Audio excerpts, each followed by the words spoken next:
न माधव समो मासो न कृतेन युगम समम न च वेद समम शास्त्रम न तीर्थ गंगायाम समम।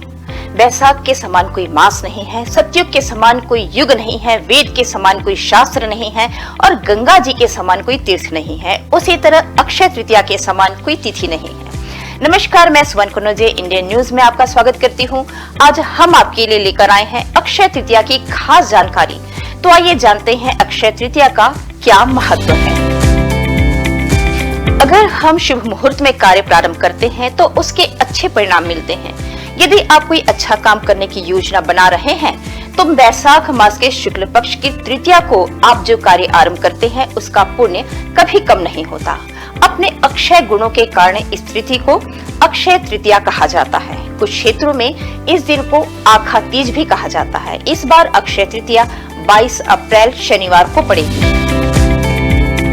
शास्त्रों में अक्षय तृतीया को स्वयं सिद्ध मुहूर्त माना गया है। अक्षय तृतीया के दिन मांगलिक कार्य जैसे विवाह, गृह प्रवेश, व्यापार अथवा उद्योग का आरंभ करना अति शुभदायक फलदायक होता है।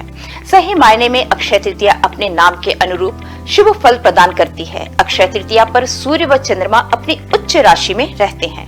नया वाहन लेना या गृह प्रवेश करना, आभूषण खरीदना इत्यादि जैसे कार्यों के लिए लोग इस तिथि का विशेष उपयोग करते हैं। मान्यता है कि यह दिन सभी के जीवन में अच्छे भाग्य और सफलता को लाता है। इसलिए लोग जमीन जायदाद संबंधी कार्य, शेयर मार्केट में निवेश, रियल एस्टेट के सौदे के साथ साथ नया बिजनेस शुरू करने जैसे काम भी लोग इसी दिन करने की चाह रखते हैं।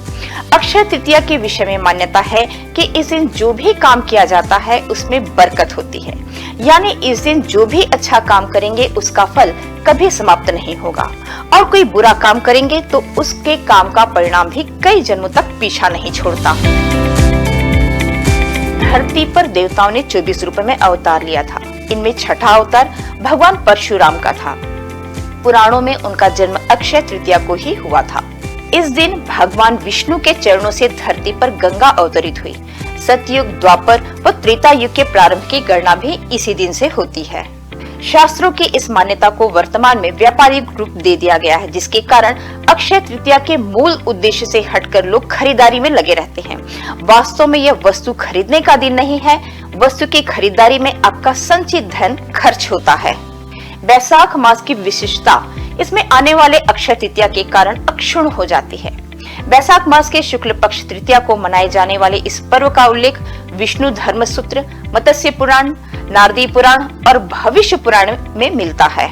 यह समय अपनी योग्यता को निखारने और अपनी क्षमता को बढ़ाने के लिए उत्तम माना गया है। यह मुहूर्त अपने कर्मों को सही दिशा में प्रोत्साहित करने के लिए श्रेष्ठ माना जाता है। शायद यही मुख्य कारण है कि इस दिन दान इत्यादि के लिए सबसे अच्छा माना जाता है। पुराणों के अनुसार इस दिन सूर्योदय से पूर्व उठकर स्नान, दान, जप, स्वास्थ्य व आदि करना शुभ फलदायक माना जाता है। इस तिथि में किए गए शुभ कर्म फल क्षय नहीं होते। इसको सतयुग के आरंभ की तिथि भी माना जाता है, इसलिए इसे कृत युगादि तिथि भी कहा जाता है। मत्स्य पुराण के अनुसार अक्षय तृतीया के दिन अक्षत, पुष्प, दीप आदि द्वारा भगवान विष्णु की आराधना करने से विष्णु भगवान की विशेष कृपा प्राप्त होती है तथा संतान भी अक्षय बनी रहती है। दिन दुखियों की सेवा करना, वस्त्रादि का दान करना और शुभ कर्म की ओर अग्रसर रहते हुए मन, वचन व अपने कर्म से अपने मनुष्य धर्म का पालन करना ही अक्षय तृतीया पर्व की सार्थकता है। कलयुग के नकारात्मक प्रभाव से बचने के लिए इस दिन भगवान विष्णु की उपासना करके दान अवश्य करना चाहिए। ऐसा करने से निश्चय ही अगले जन्म में समृद्धि, ऐश्वर्य व सुख की प्राप्ति होती है। भविष्य पुराण के अनुसार एक प्रसंग के अनुसार शाकाल नगर में रहने वाले एक वणिक नामक धर्मात्मा अक्षय तृतीया के दिन पूर्ण श्रद्धा भाव से स्नान, ध्यान व कर्म किया करते थे, जबकि उनकी पत्नी उनको मना किया करती थी। मृत्यु के बाद किए गए दान पुण्य के प्रभाव से वणिक द्वारका नगरी में सर्वसम्मुख संपन्न राजा के रूप में अवतरित हुए। दान को वैज्ञानिक तर्कों में ऊर्जा के रूपांतरण से जोड़कर देखा जाता है। दुर्भाग्य को सौभाग्य में परिवर्तित करने के लिए यह दिन श्रेष्ठ है। यदि अक्षय तृतीया रोहिणी नक्षत्र को आए तो इस दिन की महत्ता हजारों गुना बढ़ जाती है। ऐसी मान्यता है कि किसानों में यह लोक विश्वास है कि यदि इस तिथि को चंद्रमा के अस्त होते समय रोहिणी आगे होगी तो फसल के लिए अच्छा होगा और यदि पीछे होगी तो उपज अच्छी नहीं होती। इस दिन प्राप्त आशीर्वाद बेहद तीव्र फलदायक माने जाते हैं। भविष्य पुराण के अनुसार इस तिथि की गणना युगादि तिथियों में होती है। सतयुग, त्रेता युग और कलयुग का आरंभ इसी तिथि को प्रारंभ हुआ और इसी तिथि को द्वापर युग समाप्त हुआ था। रेणुका के पुत्र परशुराम और ब्रह्मा के पुत्र अक्षय कुमार का प्राकट्य इसी दिन हुआ था। इस दिन श्वेत पुष्पों से पूजन करना कल्याणकारी माना जाता है। धन और भौतिक वस्तु की प्राप्ति तथा भौतिक उन्नति के लिए इस दिन का विशेष महत्व है। धन प्राप्ति के लिए मंत्र अनुष्ठान व उपासना बेहद प्रभावी होते हैं। स्वर्ण, रजत, आभूषण, वस्त्र, वाहन और संपत्ति के क्रय के लिए मान्यताओं ने इस दिन को विशेष बताया है। बिना पंचांग देखे इस दिन को श्रेष्ठ मुहूर्त में शुमार किया जाता है। दान करने से जाने अनजाने हुए पापों का बोझ हल्का होता है और पुण्य की पूंजी बढ़ती है। अक्षय तृतीया के विशेष कहा गया है कि इस दिन किया गया दान खर्च नहीं होता, यानी आप जितना दान करते हैं उससे कई गुणा आपके अलौकिक कोष में जमा हो जाता है। मृत्यु के बाद जब अन्य लोक में जाना पड़ता है तब उस धन से दिया गया दान विभिन्न रूपों में प्राप्त होता है। पुनर्जन्म लेकर जब धरती पर आते हैं तब भी उस कोष में जमा धन के कारण धरती पर भौतिक सुख और वैभव प्राप्त होता है। अक्षय का अर्थ होता है जो कभी खत्म ना हो और इसलिए ऐसा कहा जाता है कि अक्षय तृतीया ही वह तिथि है जिसमें सौभाग्य और शुभ फल का कभी क्षय नहीं होता। इस दिन होने वाले कार्य मनुष्य के जीवन को कभी न खत्म होने वाले शुभ फलदायक होते हैं। इसलिए यह कहा जाता है कि इस दिन मनुष्य जितने भी पुण्य कर्म तथा दान करता है उसे शुभ फल अधिक मात्रा में मिलता है और शुभ बल का प्रभाव कभी भी खत्म नहीं होता। अक्षय तृतीया हिंदू धर्म में मनाया जाने वाला बहुत ही पावन पर्व है। सभी हिंदू इसे बहुत ही हर्षोल्लास के साथ मनाते हैं। हिंदू धर्म के साथ अक्षय तृतीया का दिन जैन धर्म के लिए भी बहुत ही महत्वपूर्ण होता है। अखाती तीज के पीछे कई हिंदू मान्यताएं हैं। कुछ इसे भगवान विष्णु के जन्म से जोड़ती हैं, तो कुछ इसे भगवान कृष्ण की लीला से। सभी मान्यताएं आस्था से जुड़ी होने के साथ साथ बहुत ही रोचक भी है। यह दिन पृथ्वी के रक्षक श्री विष्णु जी को समर्पित है। हिंदू धर्म की मान्यता के अनुसार विष्णु जी ने परशुराम के रूप में धरती पर अवतार लिया था। इस दिन परशुराम के रूप में विष्णु जी 6वीं बार पृथ्वी पर अवतरित हुए थे और इसलिए यह दिन परशुराम के जन्म दिवस के रूप में भी मनाया जाता है। धार्मिक मान्यता के अनुसार विष्णु जी त्रेता एवं द्वापर युग तक पृथ्वी पर चिरंजीवी अर्थात अमर रहे। परशुराम सप्तऋषि में से एक ऋषि जमदग्नि रेणुका के पुत्र थे। यह ब्राह्मण कुल में जन्मे और इसीलिए अक्षय तृतीया तथा परशुराम जयंती सभी हिंदू बड़े धूमधाम से मनाते हैं। दूसरी मान्यता के अनुसार त्रेता युग के शुरू होने पर धरती की सबसे पावन माने जाने वाली गंगा नदी इसी दिन स्वर्ग से धरती पर आई। गंगा नदी को भागीरथ धरती पर लाए थे। इस पवित्र नदी के धरती पर आने से इस दिन की पवित्रता और भी बढ़ जाती है और इसीलिए इस दिन हिंदुओं के पावन पर्व में शामिल है। इस दिन पवित्र गंगा नदी में डुबकी लगाने से मनुष्य के पाप नष्ट हो जाते हैं। यह दिन रसोई पाक अर्थात भोजन की देवी अन्नपूर्णा का जन्मदिन भी माना जाता है। अक्षय तृतीया के दिन मां अन्नपूर्णा का भी पूजन किया जाता है और मां से भंडारे भरपूर रखने का वरदान मांगा जाता है। अन्नपूर्णा के पूजन से रसोई तथा भोजन में स्वाद बढ़ता है।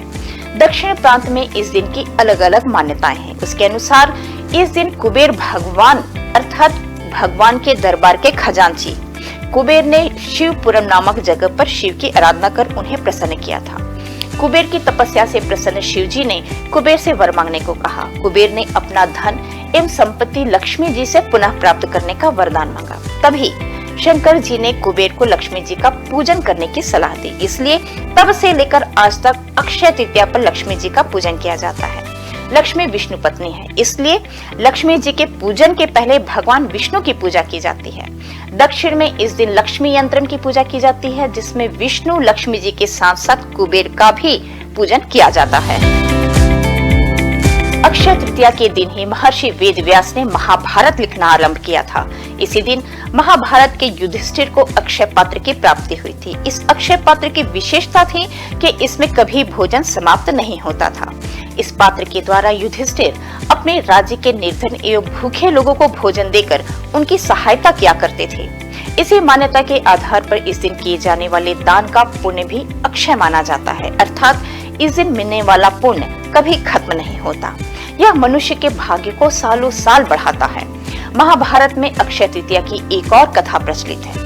इसी दिन दुशासन ने द्रौपदी का चीरहरण किया था। द्रौपदी को इस चीरहरण से बचाने के लिए श्री कृष्ण ने कभी न खत्म होने वाली साड़ी का दान किया था। अक्षय तृतीया के पीछे हिंदुओं की एक और रोचक मान्यता है। जब श्री कृष्ण ने धरती पर जन्म लिया तब अक्षय तृतीया के दिन उनके निर्धन मित्र सुदामा कृष्ण से मिलने पहुंचे। सुदामा कृष्ण के पास देने के लिए सिर्फ 4 चावल के दाने थे। वहीं सुदामा ने कृष्ण के चरणों में अर्पित कर दिए, परंतु अपने मित्र एवं सबके हृदय की जानने वाले अंतर्यामी भगवान सब कुछ समझ गए और उन्होंने सुदामा की निर्धनता को दूर करते हुए उसे झोपड़ी को महल में परिवर्तित कर दिया और उसे सब सुविधाओं से संपन्न बना दिया। तब से अक्षय तृतीया पर किए गए दान का महत्व और भी बढ़ गया। भारत के उड़ीसा में अक्षय तृतीया का दिन किसानों के लिए शुभ माना जाता है। इस दिन से ही यहाँ के किसान अपने खेत को जोतना शुरू कर देते हैं। इस दिन अलग अलग प्रांत में इस दिन का अपना अलग अलग महत्व है। बंगाल में इस दिन गणेश जी तथा लक्ष्मी जी का पूजन कर सभी व्यापारी द्वारा अपनी लेखा जोखा अर्थात ऑडिट बुक किताब लिखने की प्रथा है। इसे हलखता कहते हैं। पंजाब में इस दिन का बहुत महत्व है। इस दिन को नए मौसम के आगाज का सूचक माना जाता है। इस अक्षय तृतीया के दिन जाट परिवार का पुरुष सदस्य ब्रह्म मुहूर्त में अपने खेत की ओर जाते हैं। उस रास्ते में जितने अधिक जानवर और पक्षी मिलते हैं उतने ही फसल और बरसात के लिए शुभ शगुन माना जाता है। हिंदुओं के साथ साथ जैन समुदाय में भी अक्षय तृतीया का महत्व है। जैन धर्म में यह दिन उनके प्रथम 24 तीर्थंकर में से एक भगवान ऋषभदेव से जुड़ा है। हिंदुओं के साथ साथ जैन समुदाय में भी अक्षय तृतीया का महत्व है। जैन धर्म में यह दिन उनके प्रथम 24 तीर्थंकर में से एक भगवान ऋषभदेव से जुड़ा है। ऋषभदेव ही बाद में जाकर भगवान आदिनाथ के नाम से प्रसिद्ध हुए। ऋषभदेव जैन भिक्षु थे। उन्होंने जैन धर्म में आहारचार्य जैनी साधुओं का आहार अर्थात भोजन पहुंचाने का तरीका प्रचारित किया। जैन भिक्षु कभी खुद के लिए भोजन नहीं पकाते तथा कभी भी किसी से कुछ नहीं मांगते। जो कुछ भी उन्हें लोग प्रेम से दे देते हैं वे उसे ही खा लेते थे। अक्षय तृतीया के पीछे जैन समुदाय में बहुत ही रोचक कथा है। ऋषभदेव ने अपना राज्यपाट अपने 101 पितरों के बीच बांटते हुए संसार की मोहमाया त्याग दी। उन्होंने 6 महीने तक बिना भोजन तथा पानी की तपस्या की और फिर उसके बाद वे भोजन की आवश्यकता में ध्यान से बाहर बैठ गए।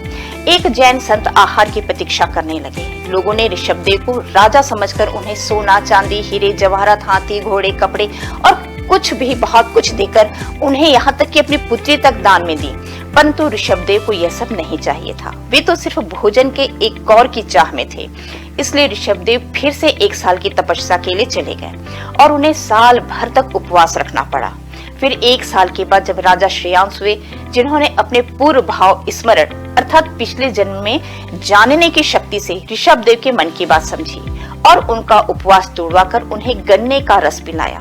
यह दिन अक्षय तृतीया का दिन था। उस दिन से आज तक तीर्थंकर ऋषभदेव के उपवास का महत्व समझते हुए जैन समुदाय अक्षय तृतीया के दिन उपवास रखकर गन्ने के रस से अपना उपवास खत्म करते हैं।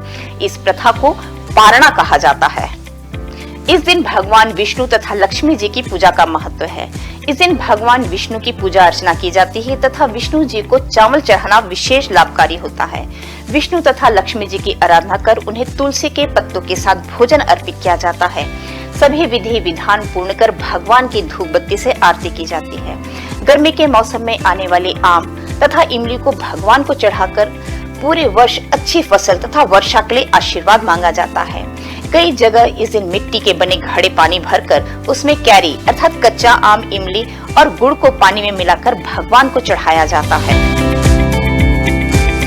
इस दिन अच्छी नीयत से दी गई हर वस्तु के दान का पुण्य करोड़ों गुना मिलता है। इस दिन घी, शक्कर, अनाज, फल, सब्जी, इमली, कपड़े, चांदी, सोना इत्यादि दान कर देना चाहिए। इस दिन छोटे से छोटे दान का भी बहुत महत्व है। फिर भी एक दिलचस्प मान्यता है के अनुसार अक्षय तृतीया पर इलेक्ट्रॉनिक सामान देने का भी महत्व है। इस दिन कई लोग पंखे, कूलर आदि का भी दान करते हैं। दरअसल इसके पीछे एक धारणा यह है कि यह पर्व गर्मी के दिनों में आता है, इसलिए गर्मी से बचने के उपकरण दान देने से लोगों का भला होगा और दान देने वालों को पुण्य मिलेगा। अक्षय तृतीया के दिन धन प्राप्ति के लिए कई लोग टोटके और उपाय आजमाते हैं। जैसे अक्षय तृतीया के दिन सोने चांदी की चीजें खरीदने का विधान है। आप भी बरकत चाहते हैं तो इस दिन सोने चांदी और लक्ष्मी जी की चरण पादुका लेकर घर में रखें और इसकी नियमित पूजा करें। अक्षय तृतीया के दिन 11 कौड़ियों को लाल कपड़े में बांधकर पूजा स्थान में रखने से देवी लक्ष्मी आकर्षित होती हैं। देवी लक्ष्मी के समान ही कौड़ियां भी समुद्र से उत्पन्न हुई हैं। अक्षय तृतीया के दिन केसर और हल्दी से देवी लक्ष्मी की पूजा करने से आर्थिक परेशानियां दूर होती हैं। अक्षय तृतीया के दिन घर की पूजा स्थल पर एकाक्षी नारियल स्थापित करने से देवी लक्ष्मी की कृपा प्राप्त होती है। इस दिन पितरों की प्रसन्नता और उनकी कृपा प्राप्ति के लिए जल, कलश, पंखा, खड़ाऊ, छाता, सत्तू, ककड़ी, खरबूजा फल, शहद, शक्कर, घी इत्यादि ब्राह्मण को दान करना चाहिए। इस दिन गौ भूमि, तिल, स्वर्ण, घी, वस्त्र, धान्य, गुड़, चांदी, नमक, शक्कर और कन्या ये 12 द्वाक्लिन का महत्व है। सेवक को दिया गया दान 1/4 फल देता है। कन्यादान इन सभी दानों में सर्वाधिक महत्वपूर्ण है, इसलिए इस दिन लोग शादी का विवाह विशेष आयोजन के रूप में करते हैं। हर वर्ष अक्षय तृतीया के त्योहार के दिन सोने के आभूषण खरीदने की परंपरा निभाई जाती है। मान्यता है कि इस दिन खरीदा गया सोना सुख, समृद्धि और सौभाग्य का प्रतीक होता है। ऐसा माना जाता है कि इस दिन खरीदा गया सोना या निवेश किया गया धन कभी भी खत्म नहीं होता। ऐसी मान्यता है कि अक्षय तृतीया के दिन खरीदे गए सोने और निवेश का स्वयं भगवान विष्णु और माता लक्ष्मी रक्षा कर उसमें वृद्धि करते हैं। इस अक्षय तृतीया पर आप सभी पर माँ लक्ष्मी की कृपा बनी रहे। इन्हीं शुभकामनाओं के साथ हमें दीजिए इजाजत। अगली कड़ी में और भी जानकारियों के साथ होगी मुलाकात। नमस्कार।